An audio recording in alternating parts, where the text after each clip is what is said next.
अब स्कूल की बारी। नमस्कार, मैं हूं प्रिया आपके साथ और आप देख रहे हैं खबर फास्ट की एक खास चर्चा जिसमें हम संवाद करने की कोशिश करेंगे, जानने की कोशिश करेंगे कि जो नई पहल शुरू हुई है, क्योंकि अनलॉक पार्ट 1 जब हुआ तो ऐसे में देश के अलग अलग राज्यों में अलग अलग खास तौर पर गाइडलाइंस के साथ राज्य सरकारों ने लॉकडाउन तो खोला, लेकिन अब बारी स्कूलों की है। ऐसे में सबसे पहले हरियाणा सरकार ने कमेटियां बनाकर 7 जून तक रिपोर्ट देने को कहा है कि आखिर किस तरीके से स्कूलों को खोला जा सकता है, और ये जो कवायद है वो अब तेज हो चुकी है। ऐसे में हम जानने की कोशिश करेंगे कि आखिर क्या है सरकार का प्लान और कितनी मुश्किलें इसमें आने वाली हैं। हमारे साथ शिक्षा मंत्री कंवरपाल गुर्जर जुड़ेंगे और इसके साथ साथ शिक्षाविद हमारे साथ कहीं जुड़ेंगे, इसके साथ हमारे साथ स्कूल प्रिंसिपल भी जुड़ेंगे, क्योंकि अलग अलग जिम्मेदारियों के साथ, चाहे हम सरकार के दायित्व की बात करें, हम प्रिंसिपल के दायित्व की बात करें, हम स्कूलों के दायित्व की बात करें, या हम बात अभिभावकों की करें, तो आखिर कितनी परेशानियां इसमें आ सकती हैं, या फिर जो रिपोर्ट सौंपने को कहा गया है 7 जून तक अलग अलग कमेटियों को बनाकर, उसके बाद किस तरह का फैसला लिया जाएगा, कितने लोगों की राय को जाना जाएगा, परखा जाएगा, ये तमाम चीजें आज की इस चर्चा में हम आपको बताएंगे। पहले ग्राफिक्स के जरिए आपको बताते हैं कि स्कूलों को खोलने की हरियाणा सरकार की जो कवायद है वो तेज हो चुकी है और इस बीच जिला शिक्षा अधिकारियों को कमेटियां बनाने के आदेश दे दिए गए हैं। साथ ही सभी विषयों पर चर्चा करनी होगी, जिसके बाद एक रिपोर्ट आएगी और चर्चा के बाद रिपोर्ट तैयार होगी। इस रिपोर्ट को 7 जून तक उपलब्ध करवाने के निर्देश हरियाणा सरकार ने दे दिए हैं।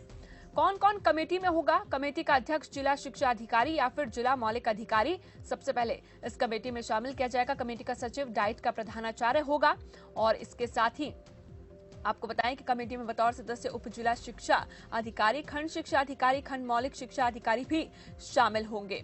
इसी के साथ कमेटी में कौन कौन होगा, ये तमाम चीजें हम आपको बता रहे हैं। देखिए, शिक्षा मंत्री कंवरपाल गुर्जर इस वक्त हमारे साथ जुड़ गए हैं और खबर फास्ट पर बहुत बहुत स्वागत है कंवरपाल गुर्जर जी आपका। सबसे पहले मैं आपसे यही जानना चाहूंगी कि जो आपने खास तौर पर रिपोर्ट भेजने को कहा है, जो आपने विचार किया है, यानी कि जो मंथन हुआ स्कूलों को खोलने को लेकर, उसमें क्या क्या बात हुई? देखिए, अभी तो इसमें केंद्र सरकार से जैसे हमें अनुमति मिली, हमने तुरंत बैठक करके एक विचार किया कि जो हमारी बड़ी क्लास है, मतलब 10वीं, 11वीं और 12वीं, हेलो जी जी जी, तो पहले हम उनको खोल लेंगे और उसके बाद फिर हमारी जो 6ठी, 7वीं, 8वीं, 9वीं उसको, और उसके बाद फिर पहली, दूसरी, तीसरी, 5वीं तक की क्लासें हम शुरू करेंगे। अब शुरू करने से पहले उन्हें एक विचार किया कि भाई इस पे किस प्रकार से चले। तो तरीका ये था कि जो 50% बच्चे हैं वो एक दिन आए, 50% बच्चे दूसरे दिन आए। ठीक है। और दूसरा फिर हमारा ये था कि 50% बच्चे सुबह के टाइम आए और 50% बच्चे शाम के टाइम आए, कि सोशल डिस्टेंसिंग बढ़ी रहे। तो उस पर हमने एक विचार किया कि पहले हम उसका एक डेमो देख लेते हैं, 4-5 स्कूलों में करके देखते हैं, जो सूट करता है, जहाँ बच्चों को भी सूट करता है और टीचर को भी सूट करता है और सारे सिस्टम में ठीक रहता है, तो वो हम उसको लागू कर देंगे। तो अभी हम पहले उसको करेंगे और उसके बाद तुरंत ही हम फिर क्लासेस की शुरू करेंगे। तो ये इस जो प्रकार का एक विचार हमारा बना और उसमें हम दूसरे जो लोग शिक्षा से जुड़े लोग और भी हैं, उनका भी सलाह मशवरा करेंगे कि किस प्रकार से उनकी क्या सलाह है और दूसरी क्या क्या जरूरतें हैं, सैनिटाइज करने की जरूरत है, दूसरे और कुछ इस प्रकार की जरूरतें हैं, उस पर भी विचार करके सारा स्कूलों में लागू। कंवरपाल गुर्जर जी, ये जो 3 चरणों में खोलने की बात की जा रही है स्कूलों को, वो रिपोर्ट आने के बाद ही संभव हो पाएगा, लेकिन रिपोर्ट पर किस तरह से काम होगा, किस किस चीजों पर जोर दिया जाएगा, क्योंकि बहुत सारे कमेटी में लोग जुड़ेंगे, तो किन पर ज्यादा जोर दिया जाएगा? देखिए, जो भी एक नियम है कि किस प्रकार का सुरक्षा की दृष्टि से क्या क्या इंतजाम हमें करना चाहिए, वो सारी बातों पे चर्चा होगी। अब उसमें जो और लोग भी बुलाए गए हैं, सबसे हमारे अधिकारी भी हैं और लोग भी हैं बुलाए गए, तो उसमें हमारी सोच ये है कि जो लोग शिक्षा जगत से जुड़े हैं, चाहे वो प्राइवेट के भी लोग हैं, चाहे वैसे अभिभावक भी, तो सब लोगों को अच्छी नॉलेज है। कोई भी जो सुझाव देंगे तो उन पर विचार करेंगे फिर व्यक्ति, और वो विचार जो भी उपयोगी जितने हुए हैं उनमें से उन विचारों को लेके हम आगे लागू करेंगे। तो क्या सरकार का बिल्कुल क्लियर हो चुका है प्लान स्कूल खोलने को लेकर, या फिर रिपोर्ट के आने के बाद ये साफ हो पाएगा? नहीं, अभी तो हमारा क्लियर ही है। देखो, बिल्कुल खोलने का हमने सोच रखा कि हम अगले महीने से जुलाई से स्कूल खोल लेंगे, ऐसा तो अभी हमारा पूरा मन है। अभी तो खोलने का लगभग हमारा तो पूरा क्लियर है कि अगले महीने से हम स्कूल शुरू करें। लेकिन कंवरपाल गुर्जर जी, इससे कहीं चुनौतियां और तो नहीं बढ़ जाएंगी? क्योंकि अभी हम अगर देखें तो 2 लाख के पार आंकड़ा पहुंच चुका है कोरोना का, और अभिभावकों को भी देखिए, डर है कि बच्चों को बाहर भेजा जाए या ना भेजा जाए। तो शिक्षा विभाग पर भी चुनौतियां बढ़ जाएंगी, उसको किस तरह से देख रहे हैं हाँ, आप? नहीं, बिल्कुल बिल्कुल आपकी बात सही है। और हमारे लिए भी सारा जो है वो मतलब एक परीक्षा की घड़ी है हमारे लिए भी ये जी। सारी। लेकिन अब कोरोना की वजह से सारा कुछ रोक के बैठ देंगे तो चलने वाली बात नहीं है ना जी। अब ना तो कोई ऐसा है कि कोरोना अगले 1 महीने में समाप्त होगा, 2 में होगा, 3 में होगा, 4 में होगा। अब जो लोग विशेषज्ञ, देखो अब तो जानकार नहीं, लेकिन जो लोग विशेषज्ञ है वो कहते हैं कि कोरोना के साथ ही जीना पड़ेगा। तो जो एक प्रिकॉशन दिया कि भाई हमने ये चीज करनी, मास्क लगाना, सोशल डिस्टेंसिंग हमने रखनी, हमने जो नियम हमने बनाए कि भाई उसको हम पालन करें। जी। और मुझे लगता है कि शायद उसके बाद ऐसी बात नहीं है कि कंट्रोल करेंगे, सारा कुछ ठीक ही रहेगा।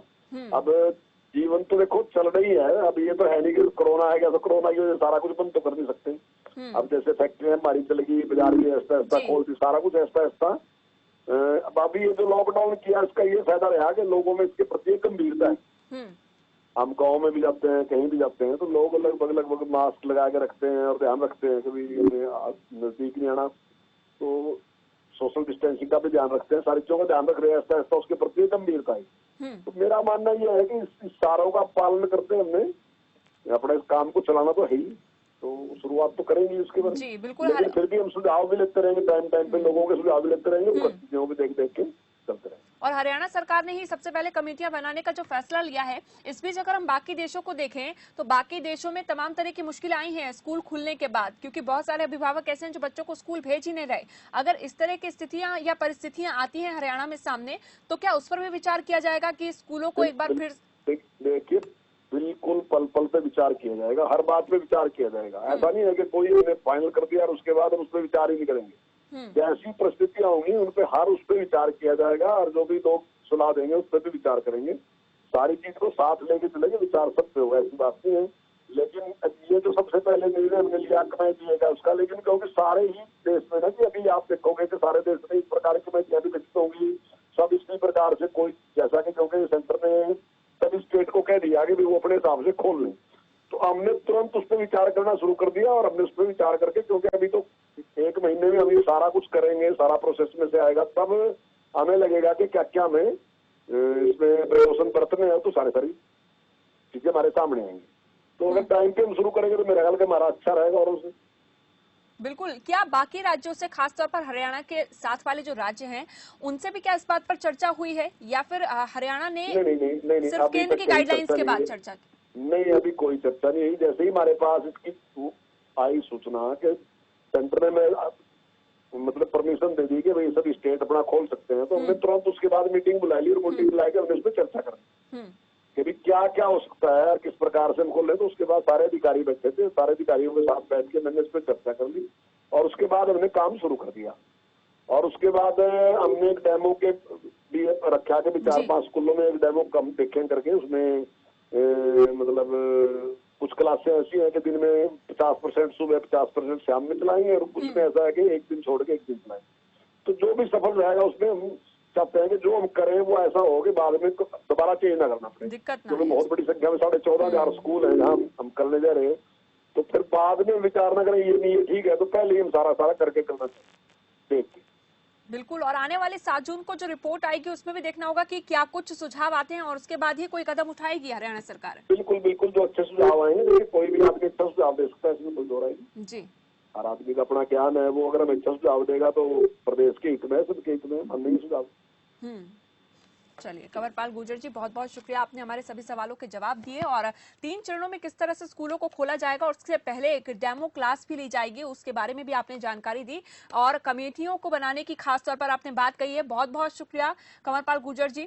सोमनाथ जी इस वक्त हमारे साथ जुड़ गए हैं, शिक्षाविद हैं, यानी कि एजुकेशनल एक्सपर्ट हैं। वो हमें बताएंगे कि कितनी मुश्किलें आ सकती हैं इसमें, या फिर क्या कुछ फायदा हो सकता है, खासतौर पर शिक्षा स्तर को लेकर देखें तो। सोमनाथ जी, सबसे पहला सवाल मेरा यही है कि जो सरकार का ये फैसला है, क्योंकि सरकार कह रही है, खुद शिक्षा मंत्री कंवरपाल गुर्जर जी ने अभी कुछ ही देर पहले कहा कि हमारा जो प्लान है वो पूरी तरह से क्लियर है, बाकी जो 7 जून को रिपोर्ट आएगी उसके बाद देखा जाएगा। आपको क्या लगता है, इस फैसले के मद्देनजर आप क्या कहेंगे?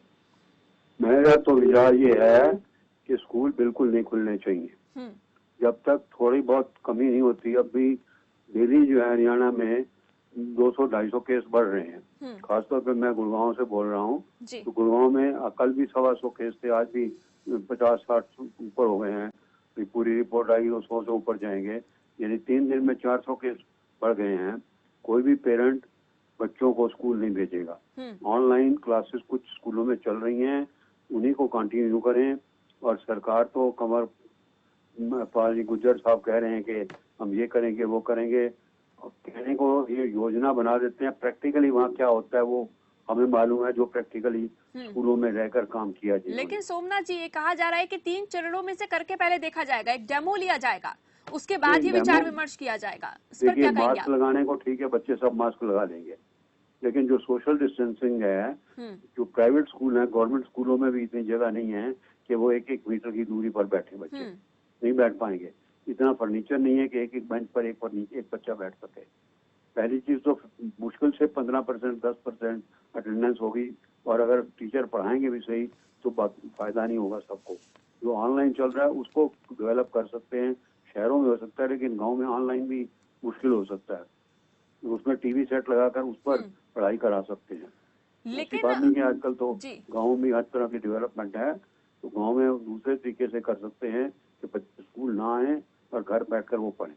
लेकिन सरकार का ये भी कहना है कि जो बच्चों के माता पिता है वो भी काम करने के लिए बाहर जा ही रहे हैं। ऐसे में शिक्षा का जो स्तर है वो किसी भी तरह से गिरे ना, इसको लेकर हमें काम करना होगा। इसीलिए हम कोशिश यही कर रहे हैं कि स्कूलों को जुलाई तक खोल लिया जाए। मैं एक बात बताऊं बहन जी आपको कि शिक्षा का स्तर जो है वो नहीं गिर पाएगा, क्योंकि शिक्षा का स्तर जो है इन चीजों से नहीं होता। घर पे बच्चे जिनके पेरेंट्स समझदार हैं पढ़ाते हैं, पेरेंट्स अभी भी काम पर नहीं जा रहे हैं, ऑफिस स्कूल गए हैं फिर भी काम पर नहीं जा रहे हैं। उनके लिए बच्चे ज्यादा इम्पोर्टेंट हैं, और कोई भी पेरेंट अपने बच्चों को रिस्क में नहीं डालेगा, किसी तरह का रिस्क में नहीं डालेगा। ये सबसे बड़ी मुश्किल आ सकती है, खासतौर पर अभिभावकों की ओर से। इस वक्त C K Jha ji, doctor C K Jha जो शिक्षाविद हैं, एक और शिक्षाविद इस वक्त हमारे साथ जुड़े हैं, उनकी क्या राय है इस पूरे मुद्दे को लेकर वो भी अब जानेंगे। सीके झा जी, क्या कहेंगे आप? क्योंकि एक डॉक्टर के रूप में खासतौर पर अगर मैं बात करूं, हालांकि एक शिक्षाविद के रूप में सबसे पहले बताइए कि आपकी क्या राय है इस मुद्दे को लेकर कि जुलाई तक स्कूल खोलने को लेकर फिलहाल हरियाणा सरकार क्लियर है? देखिए, आप ये जो कोरोना महामारी है, इस कोरोना महामारी ने हम सबको एक इस मुकाम पे लाके रख दिया है कि हम सारे ही असमंजस की स्थिति में हैं। अब ऐसी स्थिति में आप अगर ये कहते हैं कि क्या हम एजुकेशन को बिल्कुल बंद कर दें, एक मत ये है कि जब तक इस तरह की स्थिति, अभी कोरोना खत्म होने वाली नहीं है, तो अगर खत्म होने वाली नहीं है, 1 साल तक ऐसे ही चलना है, तो क्या हम बच्चों के भविष्य के साथ खिलवाड़ करें? हम स्कूल कॉलेज बिल्कुल ही ठप कर दें 1 साल के लिए? एक मत है। दूसरी मत ये है कि 10वीं बोर्ड के एग्जाम्स होंगे, +2 के एग्जाम्स होंगे, तो बिना क्लास स्कूल में कराए ऑनलाइन मुश्किल से 30% 40% बच्चे जुड़ पाते हैं। इस 70 या 60% बच्चे जो है ऑनलाइन अभी भी ऑनलाइन से नहीं जुड़ते।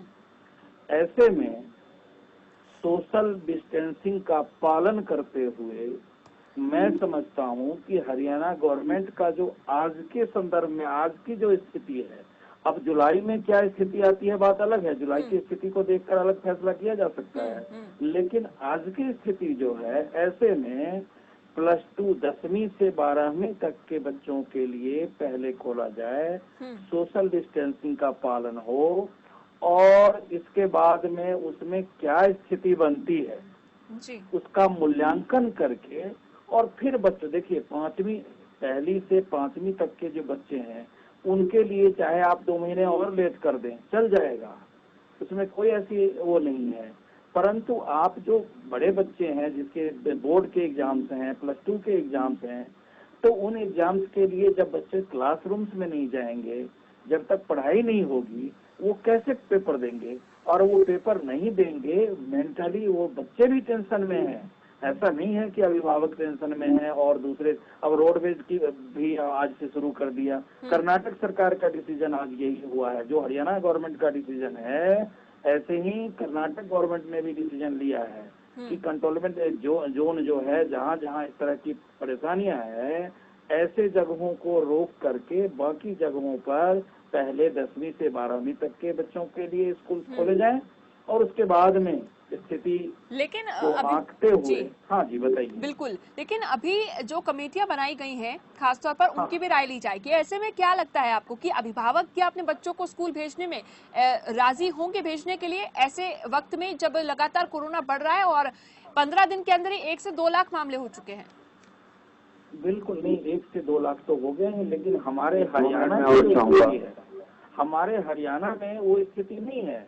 हमारे हरियाणा में आप फरीदाबाद, गुड़गांव और उधर के जो कुछ इलाके हैं उनको सोनीपत, ये 2-3 डिस्ट्रिक्ट को छोड़ दीजिए, तो बाकी जगह में ऐसी हालात अभी नहीं है जिसके आधार पे आप कुछ, हाँ ये हो सकता है कि 2-3 डिस्ट्रिक्ट के लिए आप कुछ ऐसा अलग नियम बना सकते हैं, परंतु आज की जो परिस्थिति है, आज जो स्थिति है, ऐसे में नहीं कह सकते आपकी खोलने से ऐसा हो जाएगा।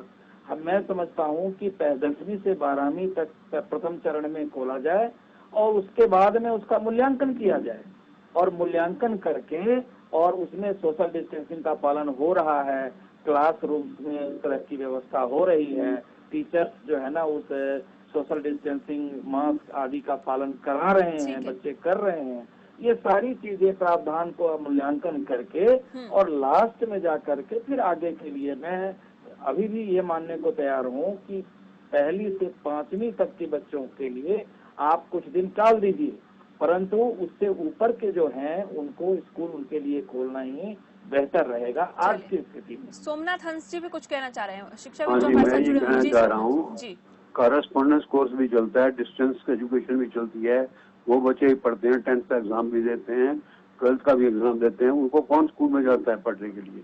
घर पे बैठ कर तैयारी करते हैं। अगर 1 साल बच्चे घर पे तैयारी करेंगे और एग्जाम होगा उनका, ऑनलाइन हो जाए या हो जाए, उस वक्त तक सितंबर अगस्त में क्या पता क्या पोजीशन बनती है, हो सकता है उस समय कोरोना का भय जो है कुछ कम हो जाए, खत्म हो जाए। खत्म तो चाहे नहीं होगा बिल्कुल भी, लेकिन कम हो सकता है। अगर परसेंटेज जो है जैसे तादाद अब बढ़ रही है कोरोना पेशेंट्स की, हर जगह बढ़ रही है, इंडिया में ही बढ़ रही है, पूरे इंडिया ऑन द होल देखा जाए उसमें बढ़ रही है, 2 लाख क्रॉस कर दिया। तो जब कम हो जाएगी, आप दोनों की ही बिल्कुल, आप दोनों की ही राय, हालांकि इस पर आप दोनों के तर्क इस पर बहुत अलग अलग हैं, लेकिन इसी तरह के तर्क आने वाले हैं जब 7 जून को रिपोर्ट पेश की जाएगी। मैं आपके पास 1 मिनट मुझे समय दीजिए, मैं बतलाना चाहता हूँ जी। ये आपने जो महोदय ये कह रहे हैं कि ये कॉरेस्पॉन्डेंस ऑल इंडिया में चल रहा है, कॉरेस्पॉन्डेंस के बच्चे पास होते हैं कि नहीं होते हैं, अगर इस तर्क को मान लिया जाए तब तो स्कूल कॉलेज की जरूरत नहीं है। नहीं, जरूरत है नहीं, आप ये बताइए, लेकिन कॉरेस्पॉन्डेंस के बच्चे श्रीमान, जो पैंडेमिक हुआ है इसकी वजह से, ठीक है, एक ऑलराउंड डेवलपमेंट के लिए बच्चों का क्लासरूम्स में जाना, ये आप ये जो कॉरेस्पॉन्डेंस की बात, वो मजबूरी में लोग कोई कहीं से करते हैं, परंतु 40 साल मैंने भी इसी लाइन में सर्विस की है, टीचर रहा हूँ, हेड मास्टर रहा हूँ, फिर प्रिंसिपल रहा हूँ, मैं इन टच रहा हूँ बच्चों के लिए, टीचर और एटमॉस्फेयर के भी और मैनेजमेंट के भी। मैं आप दोनों के ही तर्कों से फिलहाल, अब स्कूलों में क्या सैनिटाइजर, मैं आप दोनों की तर्कों से अलग अलग चीजों को समझ रही हूँ, लेकिन इस वक्त हमारे साथ देखिए जीएस बोरा जी भी जुड़ गए हैं, प्रिंसिपल हैं स्कूल के। एक प्रिंसिपल के नाते जीएस बोरा जी, सबसे ज्यादा जो स्कूल के प्रिंसिपल्स होंगे उनकी जिम्मेदारी बढ़ जाएगी सरकार के बाद। ऐसे में आप क्या पक्ष रखना चाहेंगे, क्या कहेंगे आप इसको लेकर? अगर स्कूल खुलते हैं तो आप लोगों की जिम्मेदारियां बहुत बढ़ जाएंगी। जी मैडम, सबसे पहले मैं आपका धन्यवाद करना चाहूंगा।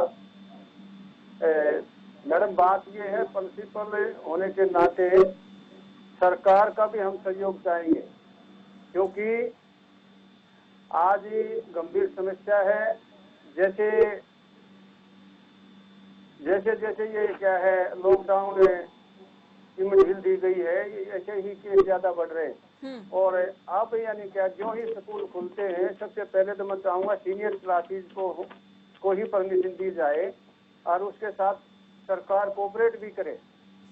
ऐसा ना हो, क्योंकि जिम्मेवारियां ज्यादा बढ़ जाएगी। सैनिटाइज भी सारे रूम करने पड़ेंगे और अल्टरनेट पे बच्चे बुलाए जाएंगे और सरकार उसके लिए कोऑपरेट करे। ऐसा ना हो कि सारी जिम्मेवारियां सरकार स्कूलों पर लगा दे और अगर छोटी छोटी कमियां अगर मिल जाए तो उस पर सरकार कई बार जैसे क्या है अब फाइन लगाते हैं, ये करते हैं, तो उसमें पहले ही स्कूल जूझ रहे हैं आर्थिक स्थिति से काफी, और फिर सरकार या को अधिकारी जा करके उनको सील करे या फाइन लगाएं।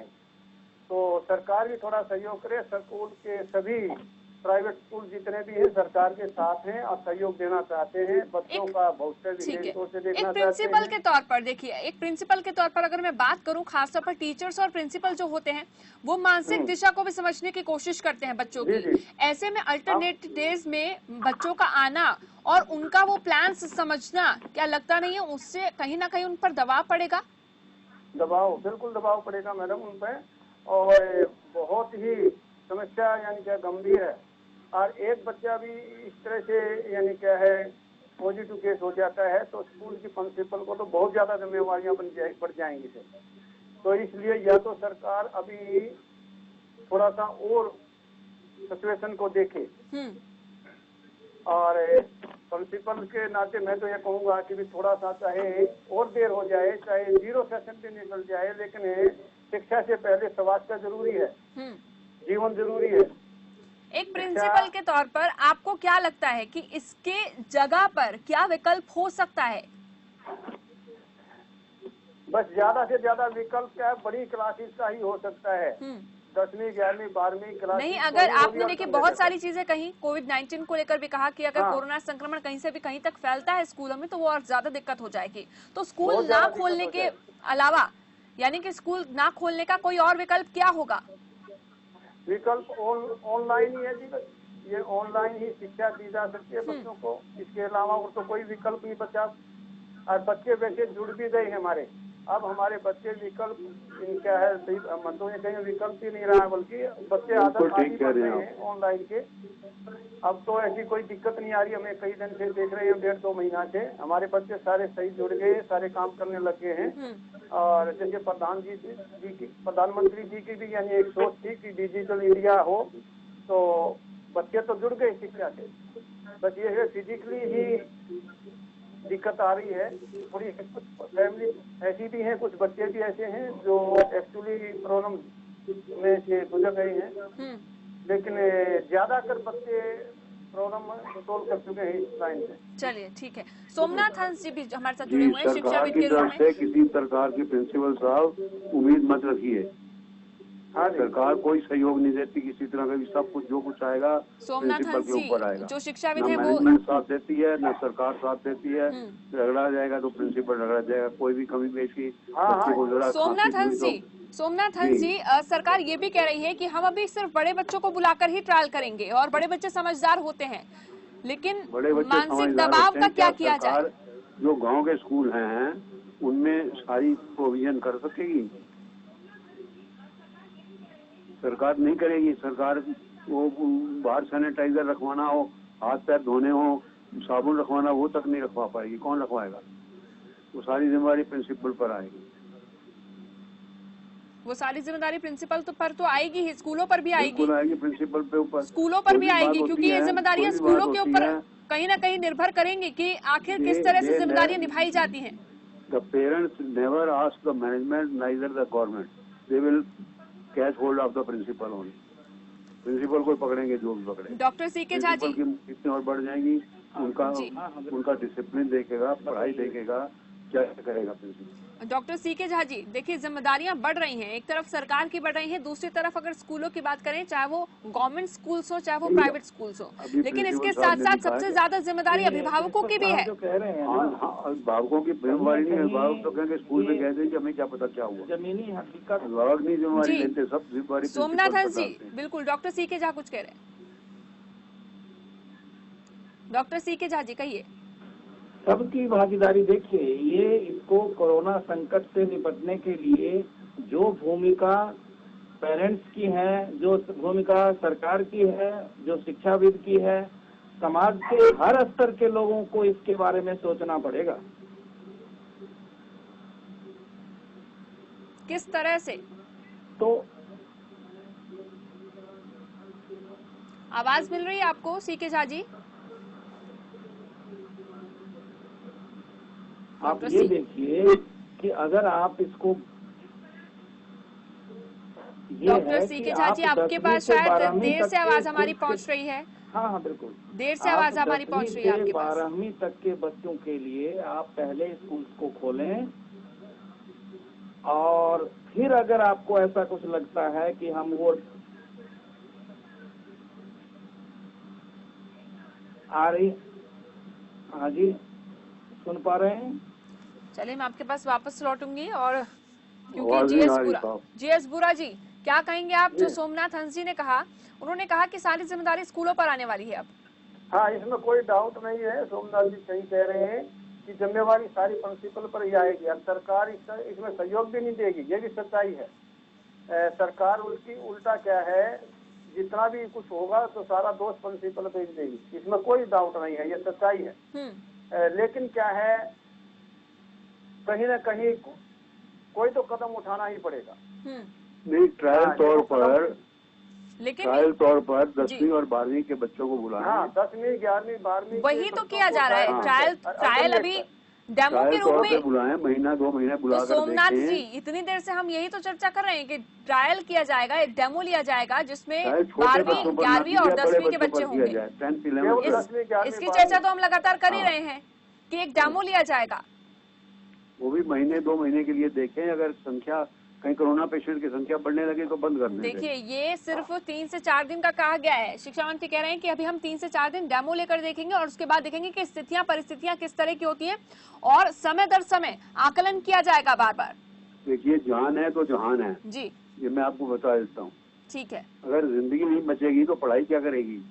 लेकिन जान है तो जहान है का जो मंत्र लॉकडाउन 1 में दिया गया था, वो लॉकडाउन 5 के साथ यानी कि अनलॉक 1 के साथ तो पूरी तरह खत्म हो चुका है। अब जान और जहान दोनों को लोग संभाल रहे हैं। ऐसे में हरियाणा सरकार का ये कहना है कि शिक्षा को क्यों रोका जाए? फिर जान ज्यादा जरूरी है, शिक्षा से भी ज्यादा जरूरी जान। आपका ये मानना है कि शिक्षा से भी ज्यादा जरूरी जहान है? हालांकि हरियाणा सरकार जरूरी है शिक्षा से भी। सोमनाथ जी, एक और चीज, एक बच्चे 200 बच्चे हैं, क्या करेंगे? जिंदगी भर रोते रहेंगे वो तो। सोमनाथ जी, एक और मैं महत्वपूर्ण सवाल आपसे यहाँ पर ये पूछना चाहूंगी कि कहीं ना कहीं एक रिस्क की तरह, देखिए चुनौती सरकार के सामने भी है, जिम्मेदारी सरकार पर भी है, लेकिन उसके बावजूद जो रिस्क की खासतौर पर बात हम कह सकते हैं कि कहीं ना कहीं आने वाले समय के लिए रिस्क हो सकता है, उसमें आप और कितने विकल्प देख रहे हैं? मैं बता रहा हूँ, सरकार कितनी जिम्मेवारी लेती है ये सब जानते हैं। गुर्जर साहब बैठे हैं, इनसे पूछिए कितने गांव के स्कूलों में इन्होंने विजिट किया अब तक। कहने की बात होती है, सरकार कुछ नहीं करती है। ठीक है, आपने अपनी बात रखी। डॉक्टर सीके झा भी हमारे साथ जुड़े हुए हैं। डॉक्टर सीके झा, आपको आवाज मिल रही है हमारी?